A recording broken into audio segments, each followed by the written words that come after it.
Hi, welcome to J2EE Tutorials. In this tutorials, we can discuss how to create a Servlet application. So this is the first tutorials in J2EE. So here in this tutorial, we can create only a simple Servlet which can say some greeting message to the world. So first of all, so we need a netbeans IDE. So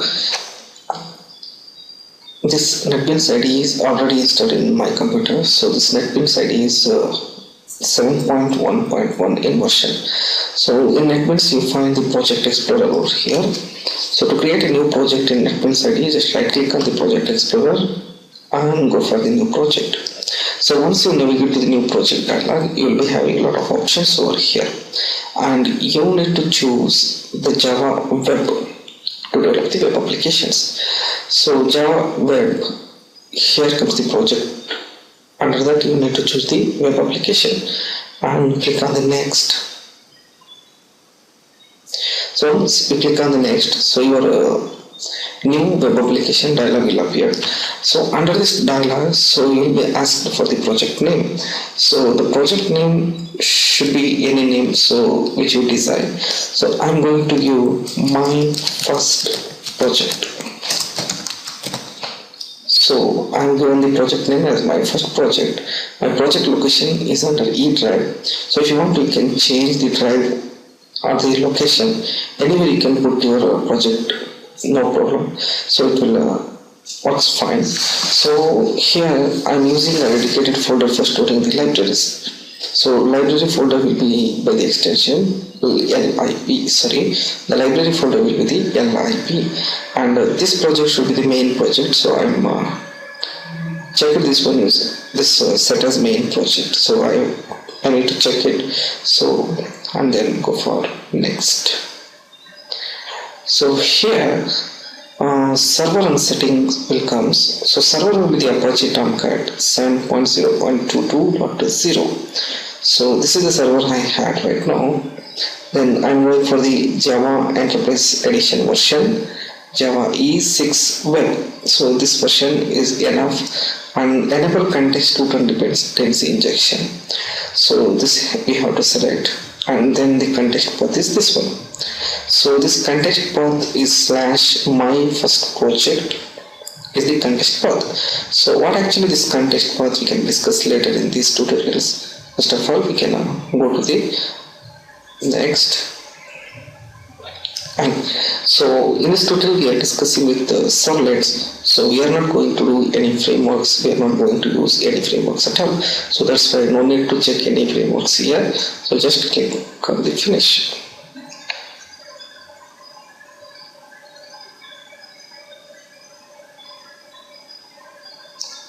So once you click on the finish, so your NetBeans is creating a project for you.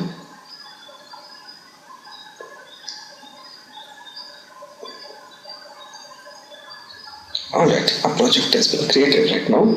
So once we have created a web application, what happens? You will be having a symbol like this, and that web application file name is my first project, and you will be presented with index.jsp initially. So basically web application in Java. So JSP is the file which is act as a presentation logic for the user. So in this tutorials we are concentrating on Servlet, so I don't need this JSP file, but initial file must be there. So let's keep this file and then discuss about the Servlets, and later we can come to the JSPs. So here in my first project you find all these folders. So on the configuration files, so these are very important to execute this web project. So here you are under web.inf, you find index.jsp. So this is the default file which was created. So index.jsp will be having a page directory here and HTML code over here. Under this we will be having an arrow message, a simple message which will be printed onto the screen. So this is a static page which does not have any dynamic contents.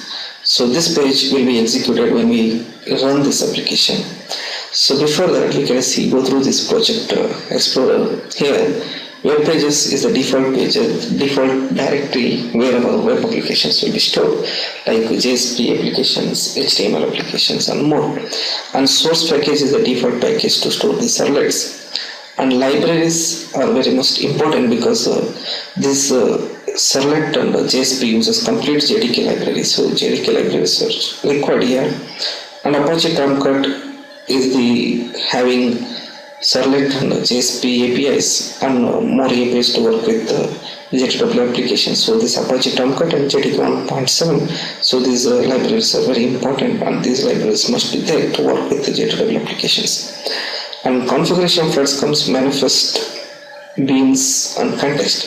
So these two are the examples, and it's the manifest file.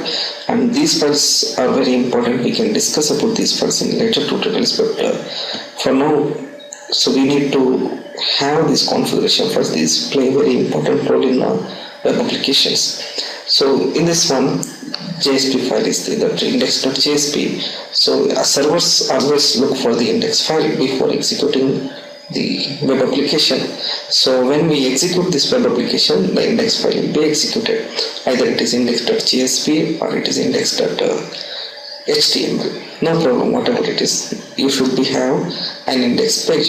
So I will run this application right now. So this is a simple application, nothing more here, which was created by default for you when you create a web application.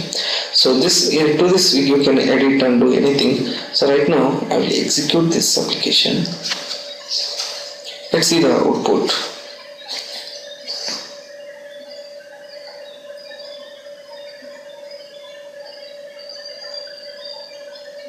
It's running now. Your server is up. So this is a Tomcat server.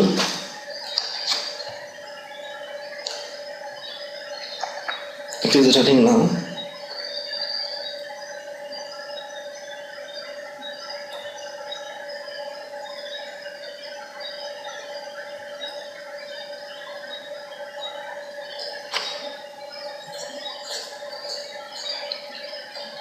Alright, we have executed this first JSP file. So here you find the local host, okay, and here you find the port number on which this Apache Tomcat is listening the request. And here my first project. So this is what actually the context path we can say. So means whenever a request has been made to our application, means whenever a person is made a request to my first project, this is the project, so Tomcat will execute the application which is my first project. So this Tomcat is listening to the port 8084 on localhost is the host system in which we are working on a local system. So it is called localhost. Instead of localhost, you can go for the IP address also. That is not a problem. So this is what actually the context root we have over here.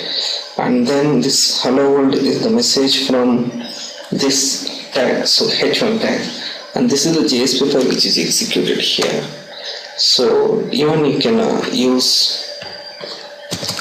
index.jsp over here. Still, sorry, it is JPS, not JPS, it is JSP over here. Still you got the same result. So the index.jsp is the default file which will be executed when we run the web applications. So this web application is successfully executed now. So we can see how to create servlet, and we can see how to call the servlet from the JSP or HTML files in the next tutorial. Thanks for watching this tutorial.